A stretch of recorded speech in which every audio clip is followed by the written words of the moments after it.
Hey there, space enthusiasts! I'm thrilled to bring you along on a thrilling journey to the International Space Station today. We're going to explore life at an altitude of 400 kilometers above our beautiful blue planet, Earth. But hold on, because we will also venture into the unknown and discover some fascinating secrets about our cosmic home in just a moment.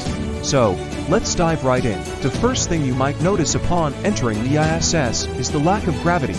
It's absolutely mind-blowing. The station orbits our planet 16 times each day, traveling at a speed of over 27,000 kilometers per hour. That's way faster than a ballistic missile. Now, here's where it gets interesting.